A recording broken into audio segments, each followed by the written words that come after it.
we found 7 rocky, Earth-sized planets, all of which could potentially have liquid water. For centuries, we've stared at the stars, wondering, are we alone? Is there another Earth out there? Maybe even better than ours? Well, buckle up because NASA just got hit with a cosmic plot twist so wild that even their top scientists are speechless. Not one, not two, but multiple second Earths have appeared shockingly close to us, and some might already be habitable. Are we looking at future vacation homes for humanity? Or, more scarily, is someone already living there? Stick around, because what we're about to uncover will make you question everything you thought you knew about our place in the universe. Gliese 12b, a new Earth neighbor. Imagine this, a planet so close to us in cosmic terms, just 40 light years away. That basically means that if we had the right spacecraft, we could theoretically visit it in our lifetime. Okay, maybe not in coach class, but you get the idea. Introducing Gliese 12b, the latest second Earth candidate that has astronomers and sci-fi lovers buzzing. Now, before you start packing your interstellar bags and checking Airbnb listings for cozy alien homestays, let's talk about what makes this world so intriguing.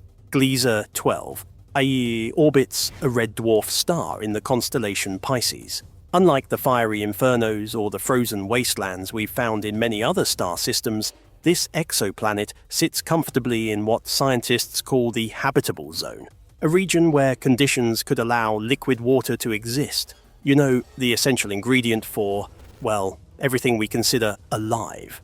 But here's where it gets weird. A year on Gliese 12b is just 12.8 days long. Yeah, you heard that right. If you lived there, you'd be celebrating birthdays practically every other week. The planet orbits incredibly close to its parent star, about 7% of the distance between Earth and the Sun. Now, normally, that would mean it's boiling hot and utterly inhospitable. But because its star is a relatively cool red dwarf rather than a raging ball of fire like our Sun, the heat levels are in that, maybe life could work here, range. This is what makes Gliese 12b such a big deal. It's a rare find, an exoplanet almost exactly Earth-size, in a region where it might sustain an atmosphere with temperatures that could fall within the sweet spot for habitability. If it turns out to have an Earth-like atmosphere, we're looking at one of the most promising worlds for potential alien life, or, if we play our cards right, a future second home. But that's a big if, because, let's be real, there are 3 major ways this could go down. Option 1, Gliese 12b has an atmosphere similar to Earth's, meaning a cozy mix of oxygen, nitrogen, and other gases that help regulate temperature and make life possible. If this is the case, jackpot. This planet has become one of the best candidates for future deep space exploration. Option 2, it has an atmosphere, but it's more like Venus, thick, crushing, and loaded with greenhouse gases that would make it an unlivable hellscape. Venus, despite being close to Earth in size, is a terrible place to live. We're talking about surface temperatures that are hot enough to melt lead and atmospheric pressure that would crush you faster than a bad first date. If Gliese 12b follows that path, well, let's just say it's not going to be anyone's new vacation home. Option 3. It has no atmosphere at all, meaning any liquid water, if it ever existed, would have boiled off into space a long time ago. And without an atmosphere, it wouldn't have protection from cosmic radiation, making life, at least as we know it, highly unlikely. Right now, we don't have the answer, but that's exactly why scientists are so excited. The next big step for them, the James Webb Space Telescope. This high-tech marvel will focus its massive eye on Gliese 12b and try to detect what's floating in its atmosphere. If anything, if we find elements like carbon dioxide, methane, or even oxygen, that's when things get really, really interesting. Now, let's address the elephant, or should we say, the little red dwarf, in the room, the host star, Gliese 12. One of the biggest problems with red dwarf stars is that they tend to be drama queens. They flare up, they bombard their planets with intense radiation, they make life miserable for anything trying to survive on nearby worlds. But here's the twist. Gliese 12 is relatively chill. Scientists haven't observed it throwing massive tantrums in the form of violent solar flares, and that's a big deal. Why? Because stability is everything when it comes to planetary atmospheres. If a planet keeps getting blasted with solar radiation, its atmosphere gets stripped away faster than a celebrity's social media apology. But Gliese 12's calm nature increases the likelihood that its planet could have held on to whatever protective gases it started with. That brings us to the question that's probably bouncing around in your head right now. Could we ever live there? Well, first things first, we'd need to get there. And let's just say we're not exactly ready to book flights to exoplanets just yet. At our current fastest spacecraft speeds, it would take about 500,000 years to reach Gliese 12b. Yeah, you'd need a very long playlist for that trip, but in the future, with advancements in propulsion technology, think nuclear fusion or even theoretical warp drives, who knows? If we could get there, and if it does have an atmosphere capable of supporting life, the next challenge would be adapting to its ultra-short years. Imagine planting crops that finish their growing cycles in just a few weeks, or trying to adjust your body clock to a world where summer and winter might be just a handful of days apart. It would be wild. But even if humans never set foot on Gliese 12b, its discovery is still monumental. It's a clue, one of many, that the universe might be teeming with planets that are almost like Earth. It fuels the imagination. It pushes scientists to keep searching, and it keeps all of us wondering, if there's one Gliese 12b out there, how many more might we find? Because that's the real story here. We keep discovering exoplanets at an astonishing rate, and each one brings us closer to the ultimate question: are we alone? Right now, we don't know. But what we do know is that Gliese 12b is worth watching. And when the James Webb Telescope locks onto it and delivers its first atmospheric data, you better believe the internet will explode with theories, speculation, and, if we're lucky, some genuinely shocking revelations. Because the universe has a habit of surprising us, and something tells me this story is far from over.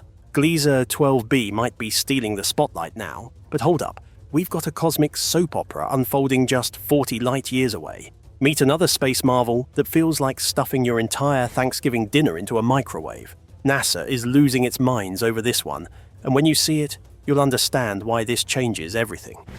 The TRAPPIST-1 system, a family of Earth-sized worlds. Imagine a solar system where not just one, not two, but 7 Earth-sized planets are crammed into an orbit so compact that if they were in our solar system, they'd all fit comfortably inside Mercury's orbit. That's the TRAPPIST-1 system, a bizarre, tightly packed family of exoplanets that has astronomers in a frenzy. And let's be honest, when NASA gets this excited, you know something big is happening. The TRAPPIST-1 system is located a mere 40 light years away in the Aquarius constellation. Now, I know what you're thinking. 40 light years? That's not exactly next door. But in the grand scheme of the universe, that's practically the house down the street. Discovered in 2017, this system immediately made headlines because of its jackpot-like lineup. 7 rocky planets, 3 of which sit in the habitable zone, where conditions could allow for liquid water. But here's the kicker. These planets are orbiting a tiny red dwarf star, one so dim and cool that if it replaced our sun, we'd barely be able to see it at noon. But let's break this down further. What makes TRAPPIST-1 so special? It's not just the number of planets, it's the fact that they're all roughly Earth-sized. Astronomers rarely find even one Earth-sized exoplanet in the habitable zone, let alone 3 in the same system. It's basically the universe handing us a neatly wrapped gift labeled Best Place to Search for Alien Life. Now, each of these planets has its own personality, like the 7 dwarfs, but instead of sleepy and dopey, we've got planets with names like TRAPPIST-1b, 1c, and so on. Creative, right?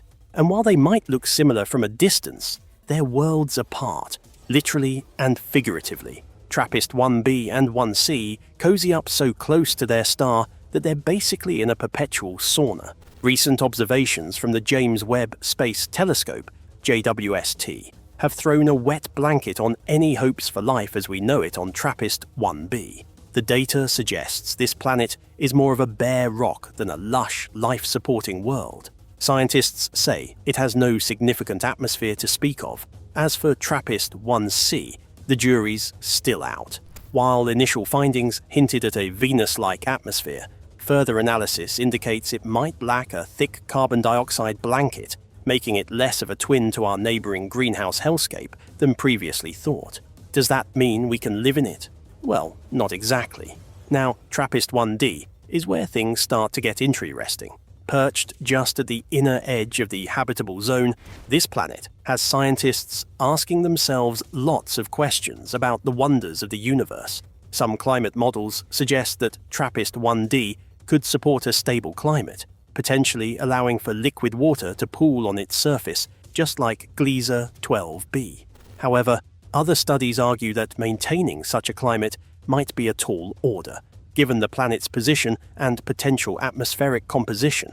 It's a cosmic cliffhanger that keeps astronomers eagerly tuning in for the next episode of As the Exoplanet Turns. Then we get to the heavy hitters. TRAPPIST, 1e, 1f, and 1g.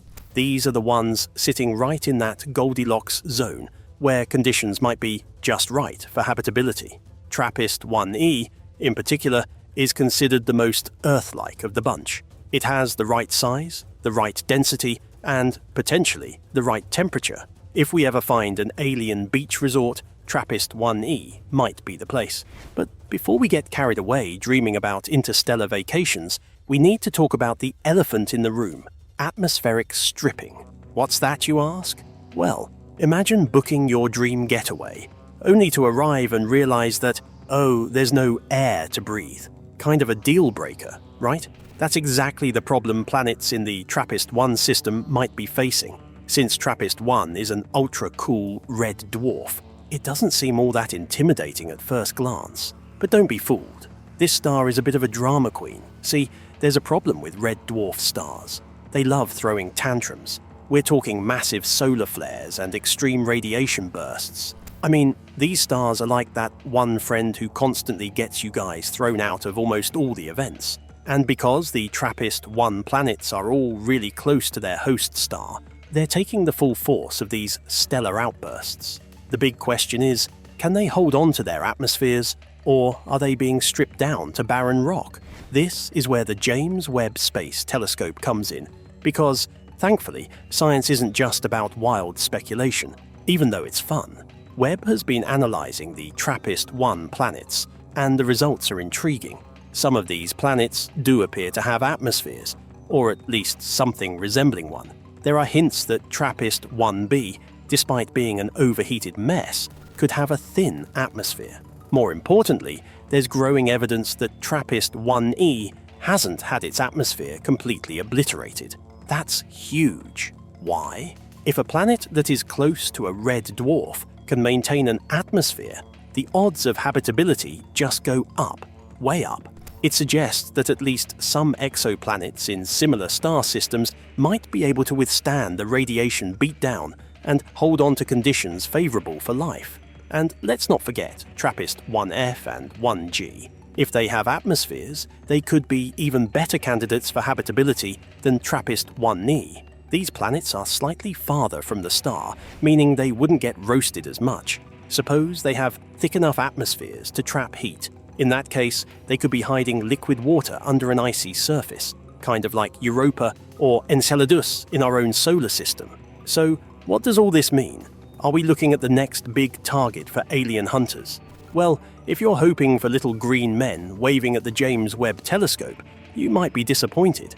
But if you're interested in the possibility that microbial life, or even just habitable conditions, could exist beyond Earth, the TRAPPIST-1 system is at the top of the list. It's giving scientists the best opportunity yet to study multiple Earth-like worlds in a single go. And here's a wild thought.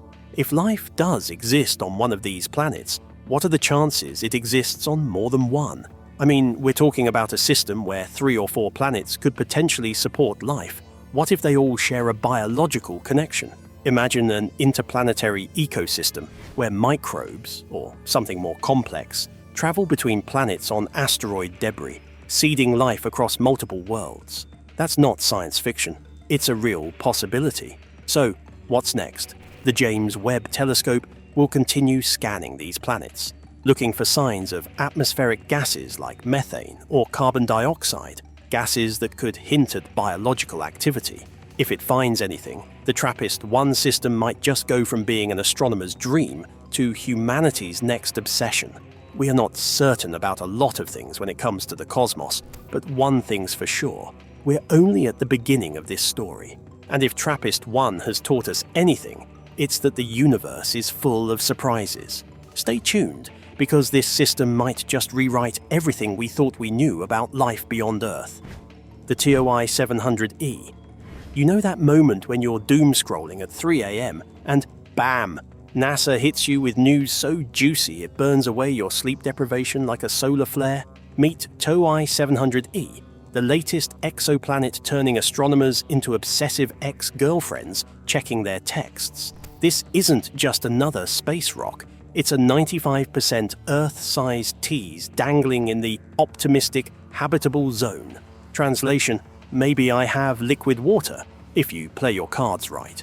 The TOI 700 system is basically the cosmic version of that weirdly perfect suburban family, 100 light-years away in Dorado, with a chill M-dwarf star parenting 4 planets. There's TOI 700b, the overachieving firstborn, TOI 700c, the gassy middle child, which is 2.6 bigger than Earth, and TOI 700d, the golden child discovered first in the habitable zone. But E? Oh, he's the mysterious new sibling who showed up late to the party and instantly became the star. What makes this planet so scandalous? 3 words: optimistic, habitable zone.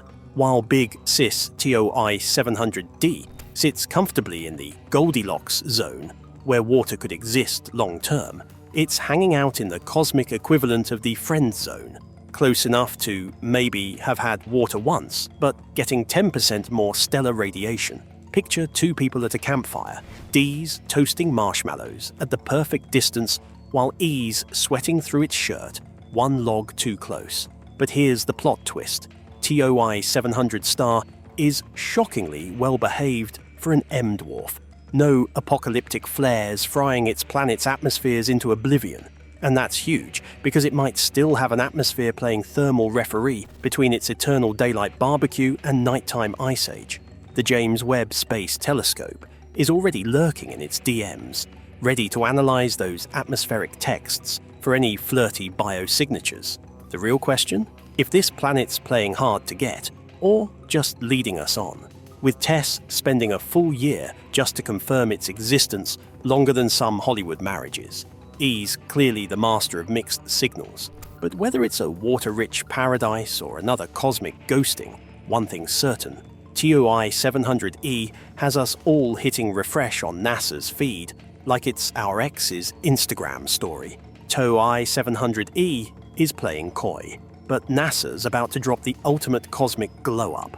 Say hello to the celestial private investigator that's going to make the James Webb Telescope look like a kid's toy telescope. We're talking about a space observatory that is so powerful that it won't just find Earth 2.0 and snap its debut Instagram photo. This bad boy could finally answer the question that's haunted us since the dawn of time.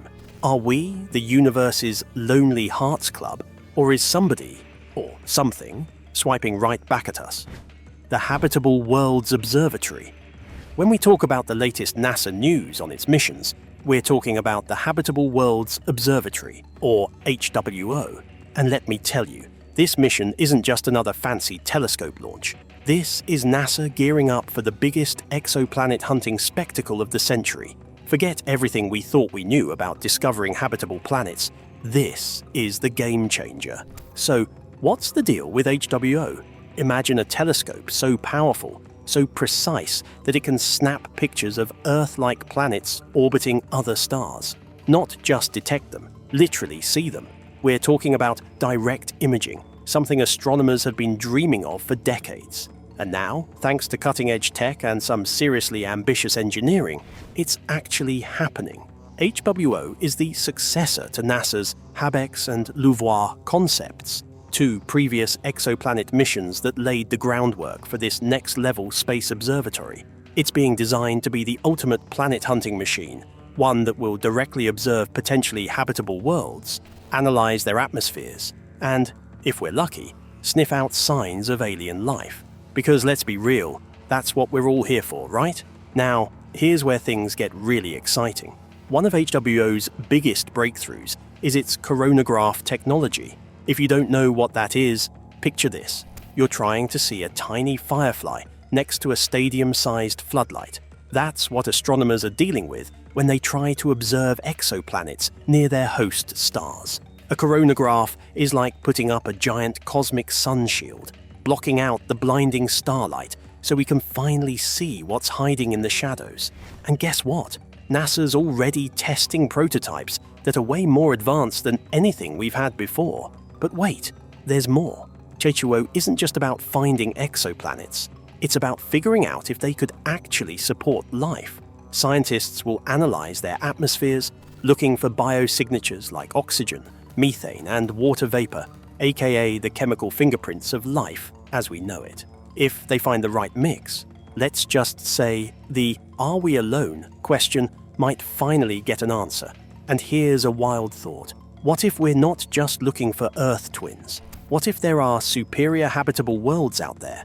Planets that make Earth look like the budget version of habitable real estate. Some scientists speculate that certain exoplanets, with the right conditions, better climates, more stable atmospheres, even different types of life-supporting chemistry, could be even more hospitable than our own planet. The idea that Earth isn't the pinnacle of habitability? Mind-blowing. And HWO could be the mission that proves it. So then we can see the planet's light skirt the shade and captured by the telescope. Now, let's talk timeline. You might be wondering, when do we get to see all this magic happen? Well, don't hold your breath just yet. HWO is still in its early development phase.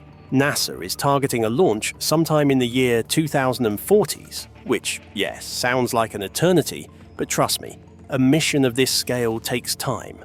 And considering this telescope is expected to operate for decades, it's going to be worth the wait. Right now, NASA is handing out grants and contracts to develop the technologies that will make HWO a reality. Companies and research institutions are working on next-gen optics, advanced spectrometers, and even AI-driven data analysis tools to make sense of the mountains of information HWO will collect.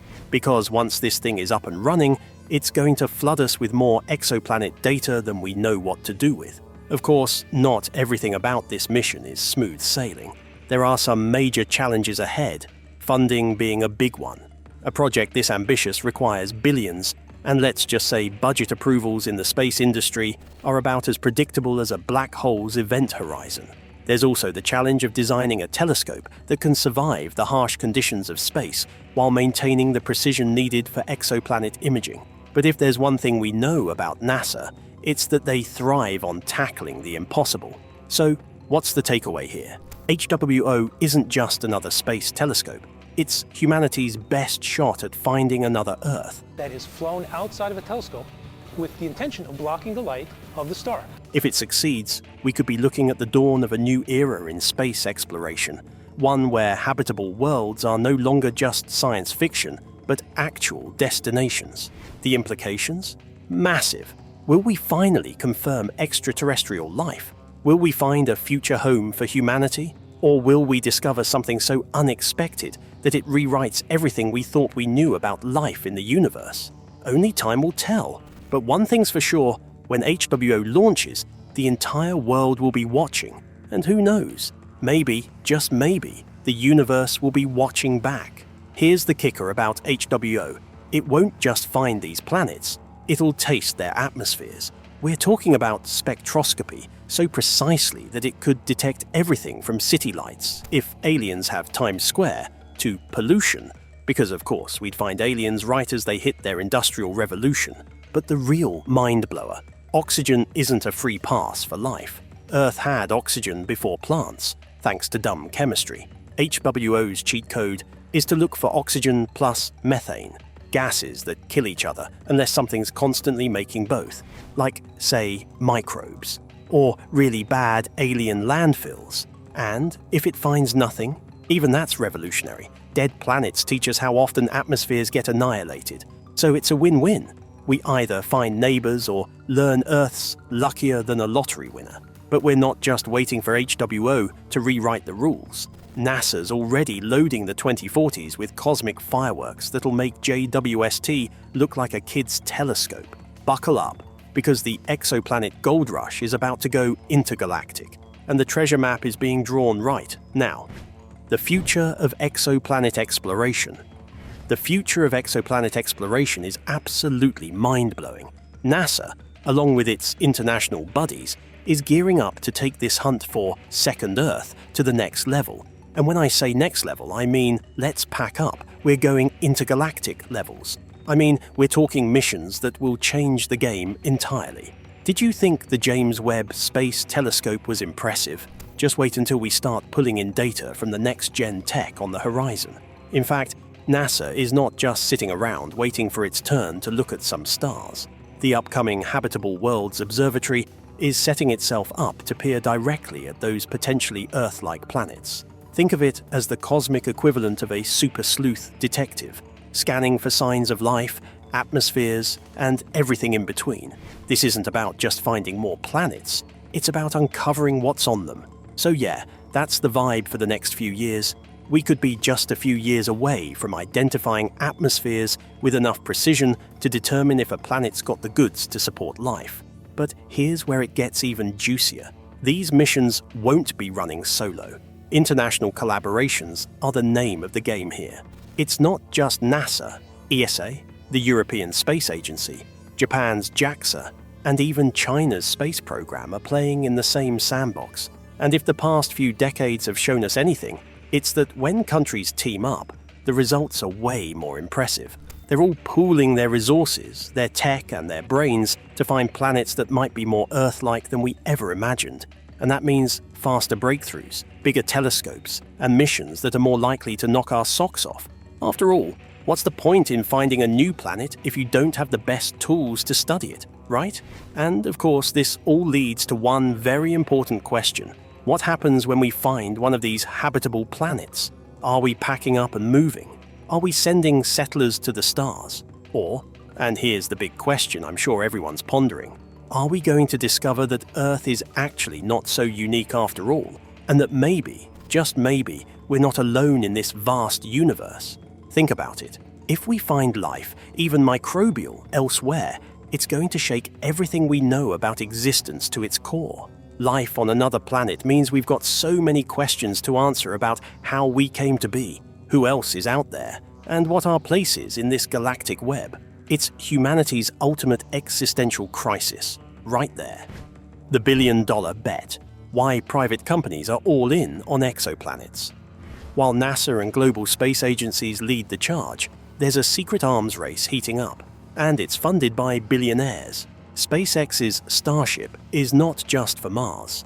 Blue Origin's orbital habitats are like pit stops for future exoplanet missions. Even startups like Breakthrough Starshot are cooking up lasers to propel microbes to Alpha Centauri at 20% light speed.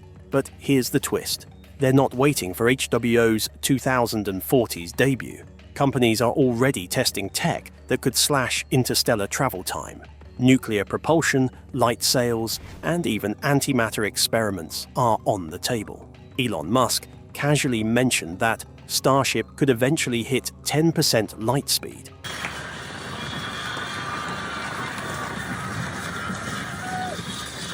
At that pace, Gliese 12b is just 400 years away. Cool, just need to not die and invent cryosleep. And the wildest part?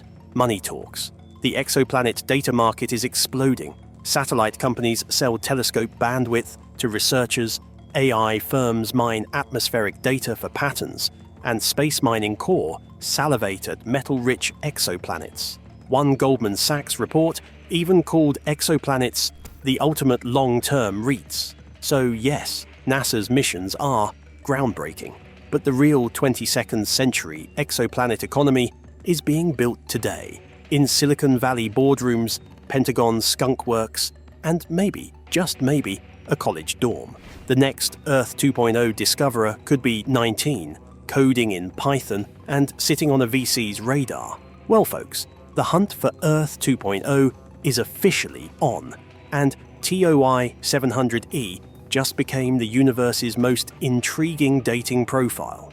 Liquid water potential? Check. Earth-like size? Check. Mysterious atmosphere? Oh, you know we're swiping right. If you'd like to be among the few going to Earth number 2, let me know in the comments section, and I'll book you a space on the Intergalactic Express. Because, let's be real, we're all just one Webb telescope discovery away from needing intergalactic Uber ratings. Until next time, keep looking up. Honestly, down here, it is getting a little too 2020s for comfort.